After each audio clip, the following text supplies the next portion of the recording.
Welcome to loss Vegas.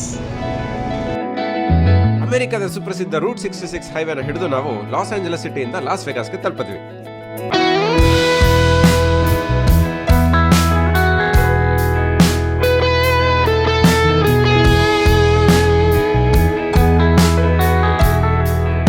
Hi, ನಮಸ್ಕಾರ.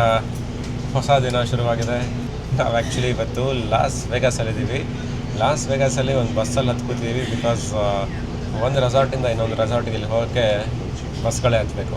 ಅದೇನು ಒಂದು ರೆಸಾರ್ಟಿಂದ ಇನ್ನೊಂದು ರೆಸಾರ್ಟ್ ಅಂತ ಅನ್ಕೋತೀರಾ? ಇಲ್ಲಿ ಇರೋದೆಲ್ಲ ಬರೀ ರೆಸಾರ್ಟ್ಗಳೇ. ಒಂದು ರೆಸಾರ್ಟಿಂದ ಇನ್ನೊಂದು ರೆಸಾರ್ಟ್ಗೆ ಹೋಗೋದೇ ಇಲ್ಲಿ ಮೇನ್ ಕೆಲಸ.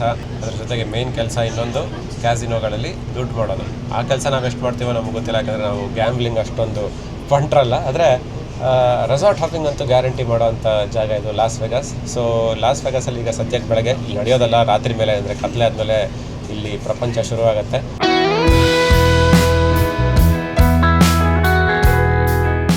ಸೊ ನಾವು ಈ ರೆಸಾರ್ಟ್ ಹಾಪಿಂಗ್ ಹೋಗೋಕ್ಕೆ ಮುಂಚೆ ಒಂದು ಸರ್ತಿ ಇಡೀ ಲಾಸ್ ವೆಗಾಸ್ನ ಒಂದು ಲೋಕಲ್ ಬಸ್ ಹತ್ತಿ ಟೂರ್ ಮಾಡೋಣ ಅಂತ ಅಂದ್ಕೊಂಡ್ವಿ. ಅಫ್ಕೋರ್ಸ್ ಕತ್ಲೆ ಆದ್ಮೇಲೆ ಸಗದಾಗಿ ಕಾಣುತ್ತೆ, ಬಟ್ ಬೆಳಕಲ್ಲೂ ಒಂದು ಸರ್ತಿ ನೋಡೋಣ ಅಂತ ಹೊರಟಿದ್ದೀವಿ.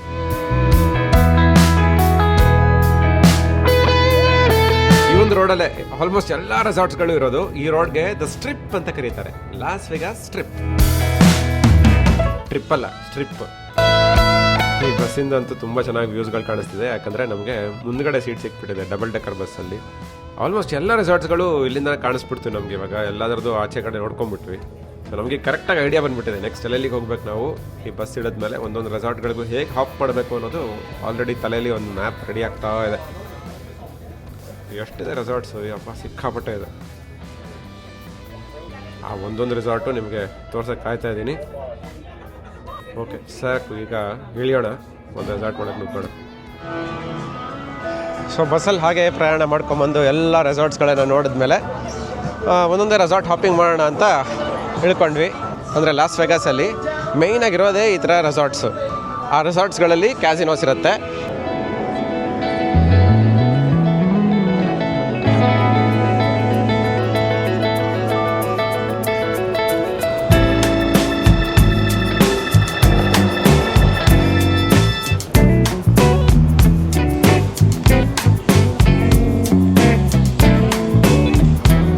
ನಾನು ಡಯಟ್ ಗೇಟ್ ಎಲ್ಲ ಶುರು ಮಾಡೋಕ್ಕೆ ಮುಂಚೆ Hershey's chocolate was my favourite chocolate.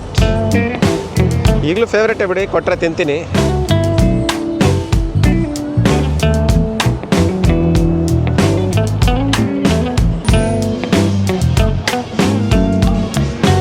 ಈ ಹರ್ಷೀಸ್ ಚಾಕ್ಲೇಟ್ ವರ್ಲ್ಡ್ ಒಳಗೆ ಹರ್ಷೀಸ್ ಅವರ ಕಿಸಸ್ ಆಗಿರ್ಬೋದು ಅಥವಾ ಅದೇ ಥರ ಎಲ್ಲ ಪ್ರಾಡಕ್ಟ್ಸ್ಗಳು ಸಿಕ್ಕಾಬಟ್ಟೆ ಇಟ್ಟಿದ್ದಾರೆ. ಮರ್ಚಂಡೈಸ್ ಕೂಡ ಇಟ್ಟಿದ್ದಾರೆ. ಚಾಕ್ಲೇಟಲ್ಲೇ ಸ್ಟ್ಯಾಚ್ಯೂ ಆಫ್ ಲಿಬರ್ಟಿ ಮಾಡಿದ್ದಾರೆ ನೋಡಿ.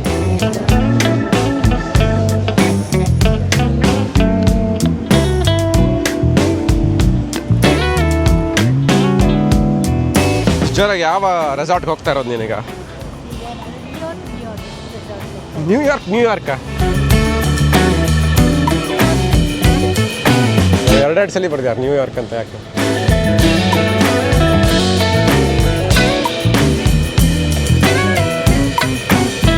ನ್ಯೂಯಾರ್ಕ್ ಫೀಲ್ ಬರಲಿ ಅಂದ್ಬಿಟ್ಟು ಇಲ್ಲಿ Brooklyn bridge, Statue of Liberty ಇದರದೆಲ್ಲ ಬೊಂಬೆಗಳು ಮಾಡಿ ಇಟ್ಬಿಟ್ಟಿದ್ದಾರೆ. ನಾವಲ್ಲೆಲ್ಲ ಹೋಗಿ ಬಂದವ್ರು, ಇದನ್ನು ನೋಡಿದ್ರೆ ಎಕ್ಸೈಟೇ ಆಗೋಲ್ಲ. ಯಾಕಂದರೆ ನಿಜವಾದ ಬ್ರುಕ್ಲಿನ್ ಬ್ರಿಡ್ಜ್ ನೋಡಿದ್ಮೇಲೆ ಈ ಸಣ್ಣ ಒಂದು ಏನದು ಬೊಂಬೆ ನೋಡಿದ್ರೆ ಖುಷಿಯಾಗತ್ತಾ?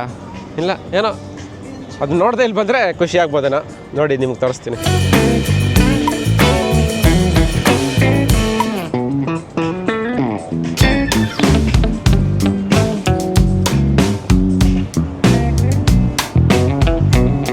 ನ್ಯೂಯಾರ್ಕ್ ರೆಸಾರ್ಟ್ಗೆ ಎಷ್ಟೊಂದು ಕಡೆ ಎಂಟ್ರೆನ್ಸ್ಗಳು ಕಾಣಿಸ್ತಾ ಇದೆ. ಯಾವ್ದು ಮೇನ್ ಎಂಟ್ರೆನ್ಸ್ ಅಂತಲೇ ಗೊತ್ತಾಗ್ತಿಲ್ಲ.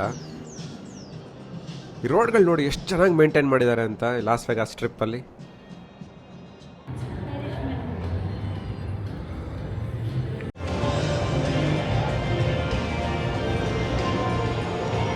ಸೊ ಇಲ್ಲಿ ಬಂದು ಕೂತ್ಕೊಂಡು ಎಲ್ಲರೂ ಕ್ಯಾಸಿನೋಲ್ಲಿ ಆಡ್ಕೊಂಡು ಕೂತಿರ್ತಾರೆ. ನೀನು ಕೂತ್ಕೊಂಡ್ಬಿಟ್ಟು ಆಡೋಕ್ಕೆ? ಆಟ ನಿಂಗೆ ಬರಲ್ಲ ಆಡೋಕ್ಕೆ, ಬೇಡ ಬಾ. ಸುಮ್ಮನೆ ಗೊತ್ತಿಲ್ಲದಿರೋ ಆಟ ಆಡ್ಬಿಟ್ಟು ದುಡ್ಡು ಕಳ್ಕೊಳ್ಳೋ ಬಂದು ಗೊತ್ತಿರೋ ಆಟ ಆಡ್ಬಿಟ್ಟೆ ದುಡ್ಡು ಕಳ್ಕೊಳ್ಳೋಣ ಅಂತ. ಕರೆಕ್ಟ್ ಅಲ್ವಾ ಐಡಿಯಾ? ಗೊತ್ತಿರೋ ಆಟ ಆಡ್ಬಿಟ್ಟು ದುಡ್ಡು ಕಳ್ಕೊಂಡ್ರೆ ಅದಕ್ಕೊಂದು ಸ್ಯಾಟಿಸ್ಫ್ಯಾಕ್ಷನ್ ಇರುತ್ತೆ. ಎಲ್ಲಿದ್ದೀನಿ ನನಗೂ ಗೊತ್ತಿಲ್ಲ, ಸುಮ್ಮನೆ ಎಲ್ಲೋ ಎಂಟ್ರಾದೆ, ಎಲ್ಲಿ ಎಂಟ್ರಾದರೂ ಕ್ಯಾಸಿನೋಗಳಿಲ್ಲಿ, ಎಲ್ಲಿ ಎಂಟ್ರಾಗಲಿ ಜನ ದುಡ್ಡು ಸುರಿತಾ ಇರ್ತಾರೆ, ಆಡ್ತಾ ಇರ್ತಾರೆ, ದುಡ್ಡು ಕಳ್ಕೊತಾನೆ ಇರ್ತಾರೆ. ಈ ಲಾಸ್ ವೇಗಾಸಲ್ಲಿ ಎಷ್ಟು ಕ್ಯಾಸಿನೋಗಳಿದೆ ಅಥವಾ ಎಷ್ಟು ಈ ಥರ ಸ್ಲಾಟ್ ಮೆಷಿನ್ಸ್ಗಳಿವೆ, ಎಷ್ಟು ಜನ ಎಷ್ಟು ದುಡ್ಡು ಕಳ್ಕೊತಾರೆ ಡೈಲಿ, ಇದನ್ನು ಒಂದು ಕಡೆ ಎಲ್ಲಾದರೂ ಗೂಗಲ್ ಮಾಡಿ ನಿಮಗೆ ತಿಳಿಸ್ತೀನಿ. ಯಾಕಂದರೆ ಕ್ಯಾಲ್ಕುಲೇಟ್ ಮಾಡೋಕ್ಕಂತೂ ಸಿಕ್ಕಾಬಿಡೋ ಕಷ್ಟ. ಇಲ್ಲಿ ನೋಡ್ತಿದ್ರೆ ದಂಗೆ ಆಗ್ತಿದೆ ನನಗೆ. ಎಷ್ಟು ಜನ ಗುರು ಯಾಕೆ ಇಷ್ಟು ದುಡ್ಡು ಕಳ್ಕೊತಾರೆ ಜನ ಅಂತ. ಬಟ್ ಪಡ್ಕೊತಿರೋರು ತುಂಬ ಜನ ಇದ್ದಾರೆ. ಬಿಕಾಸ್ ನಮ್ಮ ಹೋಟ್ಲಲ್ಲಿ ಇದ್ದವರು, ನಮ್ಮ ಪಕ್ಕದಲ್ಲಿ ಒಬ್ಬರು ನೇಬರ್ ಇದ್ದರು, ಅವ್ರು ಬಂದು ಹೇಳಿದ್ರು ಅವ್ರು ಎಷ್ಟೋ $1000 ನೆನೆ ರಾತ್ರಿ ಮಾಡಿದ್ರಂತೆ. ಸೊ ಈ ಥರದವ್ರು ಇದ್ದಾರೆ, ಲಕ್ ಅಷ್ಟೇ. ಬಟ್ ಆ ಲಕ್ನ ನಂಬ್ಕೊಂಡು ದುಡ್ಡು ಕಳ್ಕೊಳ್ಳೋರು ಸಂಖ್ಯೆ ತುಂಬ ಜಾಸ್ತಿ ಇರುತ್ತೆ. ಇಲ್ಲಿ ನೋಡಿ ಯಾರೋ ಒಬ್ಬರು ಸಿಕ್ಕಾಪಟ್ಟೆ ಆಟ ಆಡ್ತಾರೆ. ಆವಾಗಲೇ ದುಡ್ಡು ಬಂತು ಇವ್ರಿಗೆ, ಇನ್ನೂ ಆಟ ಆಡ್ತಾ ಇದ್ದಾರೆ. ತುಂಬ ಸೀರಿಯಸ್ಸಾಗಿ ಯೋಚನೆ ಮಾಡ್ಕೊಂಡು ಕೂತ್ಬಿಟ್ಯಾ ನೀವು, ಬರ್ತಿಲ್ವೇನೋ ದುಡ್ಡು ಮೋಸ್ಟ್ಲಿ. ಸೀರಿಯಸ್ಸಾಗಿ ಆಡೋಕ್ಕೆ ಟ್ರೈ ಮಾಡ್ತಾಳೆ ಶಿಲ್ಪ. ಡಿಸ್ಟರ್ಬ್ ಮಾಡದೆ ವೀಡಿಯೋ ತೆಗೆಯೋಣ ಅಂತ. ಹಾಗೆಯೇ ಪ್ರತಿಯೊಂದು ಕ್ಯಾಸಿನೋ ಸೆಂಟ್ರ್ ಈ ಲಾಸ್ ವೇಗಾಸಲ್ಲಿರೋ ಕಡೆ ಈ ಥರ ಒಂದು ಡ್ರಿಂಕ್ಸ್ ಬಾರ್ ಇದ್ದೇ ಇರುತ್ತೆ. ಯಾಕೆ ಹೇಳಿ, ಆಡ್ತಾ ಆಡ್ತಾ ಆಡ್ತಾ ಆಡ್ತಾ ಕುಡ್ಕೊಂಡು ಆಡಲಿ ಅಂತ. ನಶೆ ತಲೆಗೆ ಏರಾದರೆ ಸಿಕ್ಕಾಪಟ್ಟೆ ದುಡ್ಡು ಹಾಕ್ತಾರೆ ಅಂತ ಗೊತ್ತು. ಆ್ಯಂಡ್ ಚೆನ್ನಾಗಿ ಆಡ್ತಾ ಇದ್ದವ್ರಿಗೆ, ಅಂದರೆ ಜಾಸ್ತಿ ಹೊತ್ತು ಕೂತ್ಕೊಂಡು ಆಡ್ತಾ ಇದ್ದವ್ರಿಗೆ ಡ್ರಿಂಕ್ಸ್ ಕೂಡ ಫ್ರೀ ಇರುತ್ತೆ ಇಲ್ಲಿ. ಬರೀ ಇದೊಂದೇ ಕ್ಯಾಸಿನಲ್ಲಿ ಮಾತ್ರ ಅಲ್ಲ, ಯಾವುದೇ ಕ್ಯಾಸಿನೋಗೆ ಹೋದರೂ ಡ್ರಿಂಕ್ಸ್ ಫ್ರೀ ಇರುತ್ತೆ ಆಡ್ತಾ ಇದ್ರೆ. ಸೊ ಅವ್ರ ಟೆಕ್ನಿಕ್ ಏನಂದರೆ ಡ್ರಿಂಕ್ಸ್ ಚೆನ್ನಾಗಿ ಕೊಟ್ಟು ತಲೆಗೆ ನಶೆ ಏರಿಸಿ ಜಾಸ್ತಿ ದುಡ್ಡು ಮಾಡೋಣ ಅಂತ. ಹೆಂಗಿದೆ ಅಲ್ಲ ಬಿಸ್ನೆಸ್ ಮಾಡೆಲ್ಗಳು. ಇಂಥ ಬಿಸ್ನೆಸ್ ಮಾಡೆಲ್ಗಳು ಕಲಿಬೇಕು. ಬಿಟ್ಟು ಕೊಟ್ಟರು ಯಾತಕ್ಕೆ ಬಿಟ್ಟು ಕೊಡಬೇಕು ಅನ್ನೋದನ್ನು ಯೋಚನೆ ಮಾಡಿ ಕೊಡ್ತಾರೆ. ಅಷ್ಟು ಕಾಸ್ಟ್ಲಿ ಡ್ರಿಂಕ್ಸ್ನ ಫ್ರೀ ಕೊಟ್ಟರು ದುಡ್ಡು ಮಾಡೋವಂಥ ಕ್ಯಾಸಿನೋಗಳಿವು.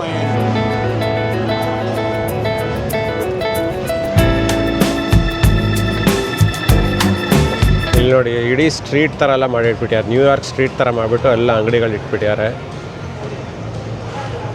ಸೊ ಇಲ್ಲಿ ನಡೆದ್ರೆ ನಮಗೆ ನ್ಯೂಯಾರ್ಕ್ ಸ್ಟ್ರೀಟಲ್ಲಿ ನಡೀತಿದ್ದೀವೇನೋ ಅಂತ ಅನ್ನಿಸ್ಬೇಕು ಅನ್ನೋ ಟೈಪ್ ಮಾಡಿದ್ದಾರೆ. ಬಟ್ ನಾವು ನ್ಯೂಯಾರ್ಕೆಲ್ಲ ಹೋಗಿ ಬಂದಮೇಲೆ ಇಂತೆಲ್ಲ ನೋಡಿದ್ರೆ ನಮಗೆ ಸುಮ್ಮನೆ ಯಾವುದೋ ಆಟ ಸಾಮಾನು ಥರ ಅನಿಸುತ್ತೆ.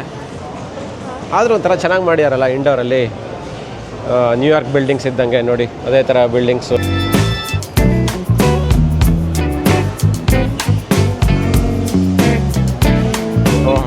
ಬ್ರಾಡ್ವೇ ಕೂಡ ಮಾಡಿಬಿಟ್ಟಿದ್ದಾರೆ ಇಲ್ಲಿ.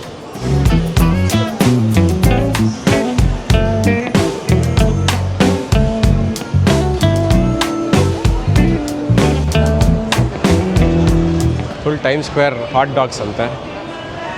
ಈ ಬಿಲ್ಡಿಂಗ್ಸ್ಗಳೆಲ್ಲ ನೋಡು ಹೆಂಗಿದೆ, ಎಲ್ಲ ಮಿನಿಯೇಚರ್ ಬಿಲ್ಡಿಂಗ್ಸ್ಗಳು ಮಾಡಿಟ್ಟಿದ್ದಾರೆ.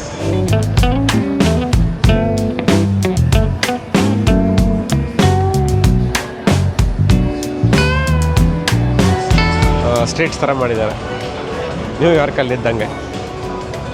ಎಲ್ಲ ಬರೀ ಅಟ್ರಾಕ್ಷನ್. ಯಾವುದಕ್ಕೆ ಅಂದರೆ ಕ್ಯಾಸಿನೋ ಆಡಲಿ ಫೈನಲಿ ಅಂತ, ದುಡ್ಡು ಹಾಕಲಿ ಅಂತ ಅಷ್ಟೇ, ಇನ್ನೇನಕ್ಕೂ ಅಲ್ಲ ಇದೆಲ್ಲ.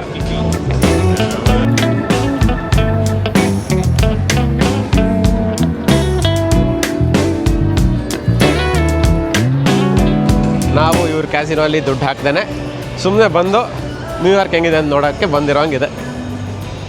ತುಂಬ ಜನ ಹಂಗೆ ಬರ್ತಾರಂತ ಇಟ್ಕೊಳ್ಳಿ. ಇಲ್ಲಿರೋ ಸಾವಿರ ಕ್ಯಾಸಿನೋಗಳಲ್ಲಿ ಇಲ್ಲೇ ಬಂದು ಆಡಬೇಕಾ ಜನ? ಕ್ಯಾಸಿನೋ ಆಡೋರು ಇಲ್ಲೇ ಬಂದು ಆಡ್ತಾರಾ? ಇಲ್ಲ, ಎಷ್ಟೊಂದಿದೆ. ಅವ್ರವ್ರ ಹೋಟೆಲ್ಗಳಲ್ಲಿ ಅವ್ರವ್ರು ಆಡ್ಕೋತಾರೆ, ಬಟ್ ಸುಮ್ಮನೆ ಇಲ್ಲಿ ಬಂದು ನೋಡ್ತಾರೆ. ಬಟ್ ಇಲ್ಲಿ ಆಡೋರಿಗೆ ಫುಲ್ ಮಜಾ ಸಿಗಲಿ ಅಂತ ಈ ಥರ ಎಲ್ಲ ಮಾಡಿದ್ದಾರೆ.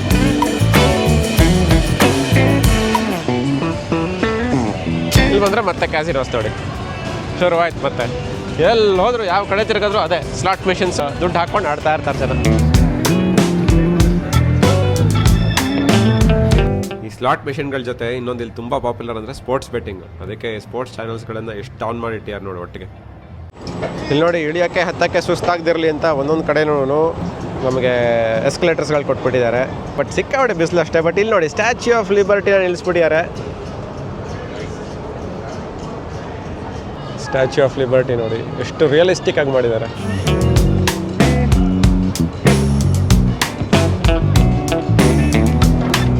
ಅಲ್ಲಿ ನಮಗೆ ಎಂಪೈರ್ ಸ್ಟೇಟ್ ಬಿಲ್ಡಿಂಗ್ ಕೂಡ ಕಾಣಿಸ್ತಿದೆ. ಹೀಗೆ ಇದು ನ್ಯೂಯಾರ್ಕ್ ರೆಸಾರ್ಟು.